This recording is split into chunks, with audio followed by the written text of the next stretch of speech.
Good morning, students. Today we will discuss some theorems related to idempotents and direct cements. So our first theorem today is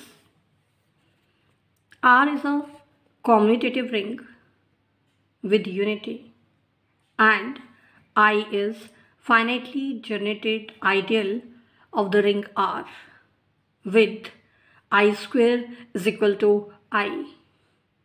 Then we are to prove that I is the direct cement of the ring R. Now, because we are given I is finitely generated ideal in the ring R. So by definition of finitely generated ideal, there will exist finite number of elements, say x1, x2, x3 up to xn belonging to I, such that I is generated by these n elements x1, x2, x3 up to xn. So by definition of finitely generated ideal, we can write I as summation rxi plus summation zxi. Here I varies from 1 to n. And we know that if a ring has unity, in that case, we can write this expression as I is equal to summation rxi. Here I varies from 1 to n. Now because we are given that I square is same as I, so we can write I is equal to I square. I square means I into I. We can put the value of I from here, which is rx1 plus rx2 plus rx3 and so on up to rxn. Now this can further be written as irx1 plus irx2 plus irx3 and so on irxn. Now because I is left ideal of the ring R and because I into R, that will again be same as I, so we can write this expression again as ix1 plus ix2 plus ix3 and so on up to ixn. Now because I is an ideal of ring R, so I is contained in R, so this expression is further contained in rx1 plus rx2 plus rx3 and so on up to rxn. And this is again I. So we have proved I is contained in this expression and this expression is further contained in I. So we can say that I can be written as ix1 plus ix2 plus ix3 and so on up to ixn. Now because the elements x1, x2, x3 up to xn, they belongs to I and I is equal to ix1 plus ix2 plus ix3 up to ixn. So we can say that there will exist elements say aij belonging to the ideal I. Here I and j varies from 1 to n, such that each element can be written in the form of a linear combination. x1 can be written as a11x1 plus a12x2 and so on, last a1n xn. Similarly, we can write x2, that can be written as a21x1 plus a22x2 and so on, last we can write a2n xn. Continuing like this, xn can also be written as an1x1 plus an2x2 and so on, last ann xn. Now we can shift this term on the right and combine the terms with x1. So we will get an equation from there which can be written as 1 minus a11 into x1 minus a12 into x2 and so on minus a1n into xn is equal to 0. Similarly, we can combine these two terms and shifting all the terms on the left side, we will get again an equation which is given by minus a21x1 plus 1 minus a22 into x2 and so on minus a2n into xn is equal to 0. Similarly, from the last equation, combining these two terms, shifting all the terms on the left side, this equation will become minus an1x1 minus an2x2 and so on 1 minus ann into xn is equal to 0. Thus we have obtained a system of linear equations. Now let us denote the matrix A having the entries Aij, and the matrix B is equal to identity matrix of n order minus the matrix A, and the matrix formed by these unknowns x1, x2, x3 up to xn. The column matrix we have denoted by x. So using these notations, our given system of equations reduces to the form b into x is equal to 0. Now let us denote the adjoint of the matrix B by C. Now by using the properties, we know that A into adjoint A is equal to adjoint A into A is equal to A determinant into identity, and that is true for every square matrix A. So we can use this property here for the matrix B. The adjoint of matrix B we have denoted by C. So we can write C into B is equal to B into C is equal to B determinant into identity. Now we have the matrix equation Bx is equal to 0, pre-multiplying both sides by the matrix C. So we get C into B into X is equal to 0. Now C into B, that is B determinant into identity. So we get B determinant into identity into X is equal to 0. From here we get B determinant into X is equal to 0. Now B is the matrix identity minus A. So the determinant of B can be taken as 1 minus A, because the determinant of identity matrix, that is 1. So this can be written as 1 minus A into X is equal to 0. So we can say that 1 minus A into Xi is equal to 0 for every I varying from 1 to n. So from here we can say that this result will be true for every x belonging to the ideal I, because if we take an arbitrary element x belonging to I, and because I is finitely generated, so I is equal to summation Rxi. So the element x belonging to I can be written as in the form of finite sum of the products of elements Ri and Xi. So x can be written as summation Ri Xi, where I varies from 1 to n. Here Ri, these are the elements of the ring R.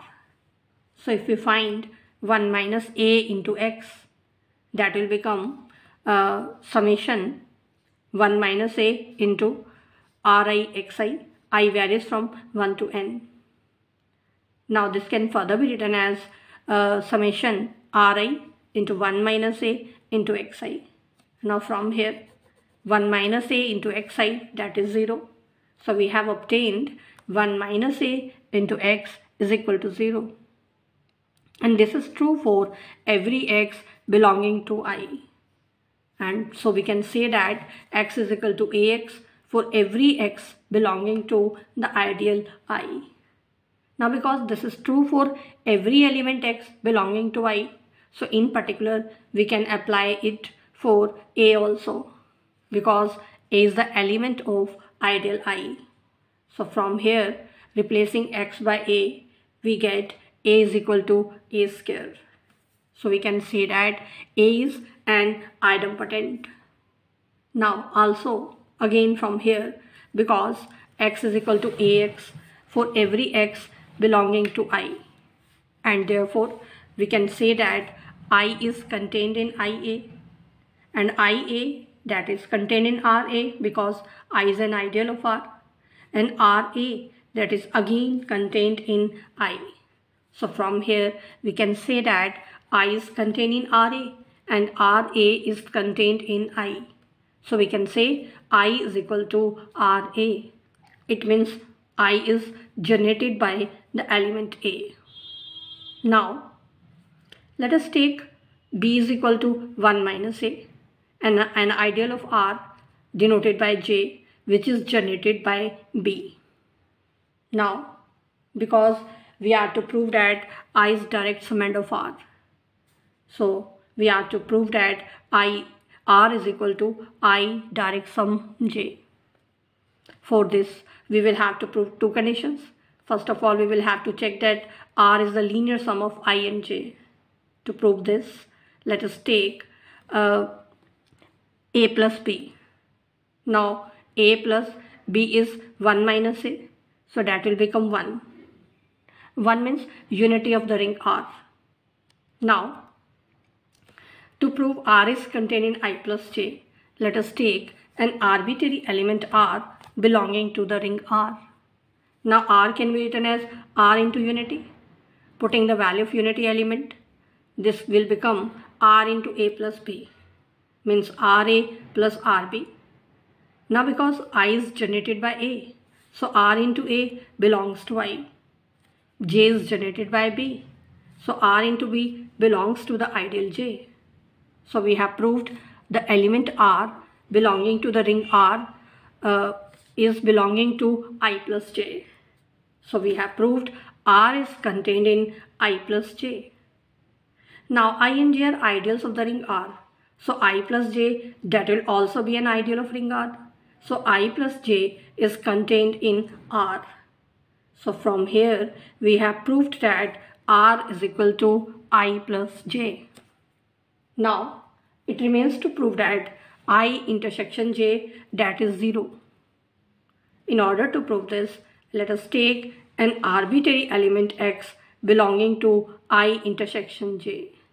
We are to prove that this element is 0.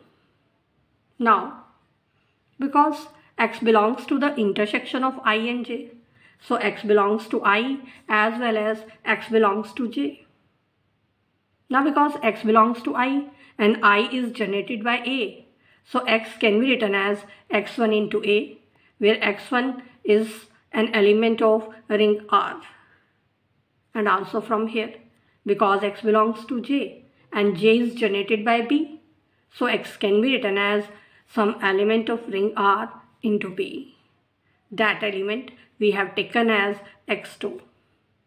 Because these both are the values of X, so they will be same. So we get X1 into A is equal to X2 into B. Now post multiplying both sides by A, we get X1 A square is equal to X1 BA. A is an idempotent element. So by definition of idempotent, A square will be same as A. So we get X1 into A is equal to X1 into BA. Now putting the value of B, B is 1 minus A. So from here we get X1 into A is equal to X1A minus X1 A square. A is idempotent, A square is same as A. So this will become X1 into A is equal to 0. So from here we get X1 into A is equal to 0. But X1 into A, that is X. So we get X is equal to 0. X is arbitrary chosen element from I intersection J. So we can say that I intersection J, that is 0. So this proves the definition of direct sum. So we have proved that R is the direct sum of ideals I and J. And by definition, we can say that I is direct summand of the ring R. So this completes the proof of this theorem. Now, in the next theorem, we have R is a ring with unity and I is the left ideal of the ring R such that I is direct summand of R. We are to prove that I square is same as I. Now, because we are given I is direct summand of R, so by definition of direct summand, there will exist an ideal from the ring R. That ideal we have taken as J, such that R can be written as I direct sum J. Now, because the ring has unity, so unity element belongs to R and R is equal to I plus J. So this element, unity element, can be written as the sum of the elements from I and J. So one element A, we have taken from I and B we have taken from J. So 1 is equal to A plus B. Here 1 denotes the unity element of the ring R. Now let us take an arbitrary element X belonging to I. Now because I is contained in R, so X will also belong to R.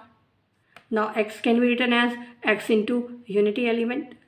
Putting the value of unity element from here, this will become X into A plus B.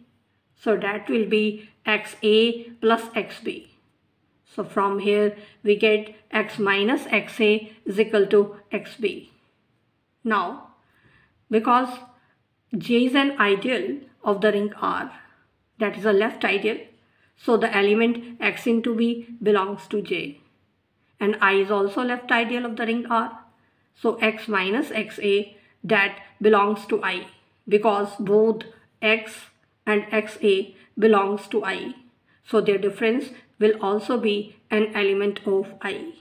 Now this belongs to I, this element belongs to J, and both are equal. So we can say that X minus XA as well as XB belongs to the intersection of I and J. Now the intersection of I and J, that is 0, because we are having R as the direct sum of I and J. So we get X minus XA is equal to 0. It means X is equal to XA. Now X belongs to I and XA also, A also belongs to I. So this will belong to I square. So X belongs to I implies that X belongs to I square. It means I is contained in I square. And also I square can be written as I into I. I is an left ideal of the ring R, so I is contained in R. So I into I is contained in R into I. Again, by definition of ideal of the ring R, because I is left ideal, so R into I, that is again I. So we get I square is contained in I.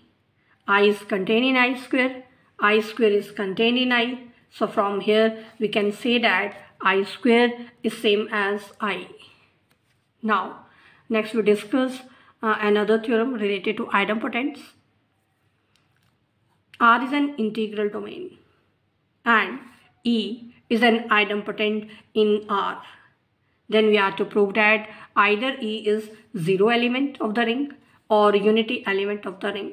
It means we have to prove that in an integral domain there are only trivial idempotents.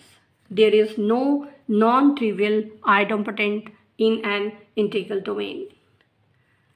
So let us take R be an integral domain.